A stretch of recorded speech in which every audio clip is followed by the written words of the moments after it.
by Nerdon Times. নাটক আবার কেন দেখা হলো রাজধানীর উত্তরায় চলছে নাটকটির শুটিং। নাটকটিতে বৈবাহিক জীবনের বাস্তব কিছু ঘটনা তুলে ধরা হয়েছে।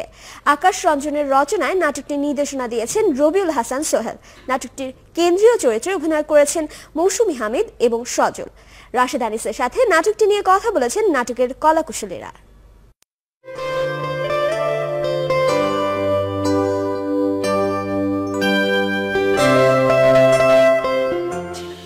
যেতে ছিল, এটা কি ধরনের কথা? কি হয়েছে আমাকে বল। কিছু হয়নি, বিশ্বাস করো। তুমি এখন এখান থেকে যাও, আমাকে একটু নিরিবিলি থাকতে দাও। আমার কথা বলতে একদম ভালো লাগছে না। আচ্ছা ঠিক আছে, এবার আবিকে জিজ্ঞেস করছি। খবরদার মা, তুমি ওর মতো একটা থার্ড ক্লাসকে ফোন দেবে না। থার্ড ক্লাস মানে? অফকোর্স ও একটা থার্ড ক্লাস। 14 ফেব্রুয়ারি উপলক্ষে নাটকটি নির্মাণ করছি। তো আমি চাইছি একটু ব্যতিক্রম কিছু করতে। সবাই তো ভালোবাসা নিয়ে নাটকটি বানায়, একজন একরকম গল্প নিয়ে বানায়।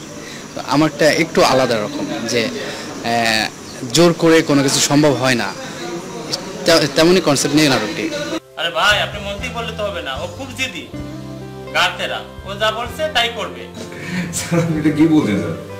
আপনি যেটাই বলছেন স্যার, এটা আপনার একদম ভুল ধারণা, একদমই ভুল ভাবছেন। এখন যে নাটকটিতে কাজ করছি, নাটকটির নাম হচ্ছে আবার কেন দেখা হলো।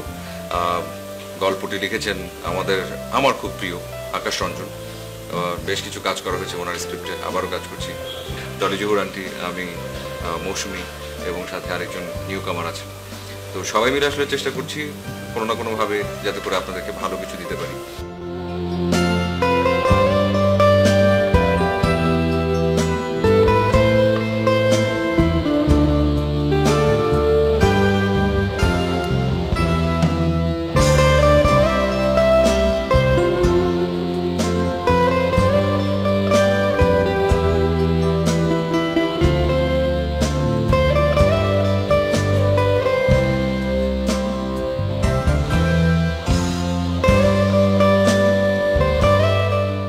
ভালোবাসা মানে দুজন দুজনকে চেনা জানা, দুজন দুজনকে একটু বোঝা।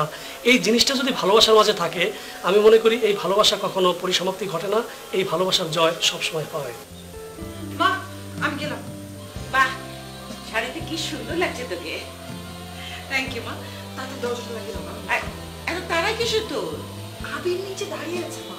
ও আবির নিচে দাঁড়িয়ে আছে, তো উপরে আসতে বল। বহু বার বলেছি, সে আমার কথা শোনেনি। এখন বেশি দেরি হয়ে গেলে আবার বকবক করবে। আমি তাড়াতাড়ি যাচ্ছি, তুমি দরজাটা লাগিয়ে দাও।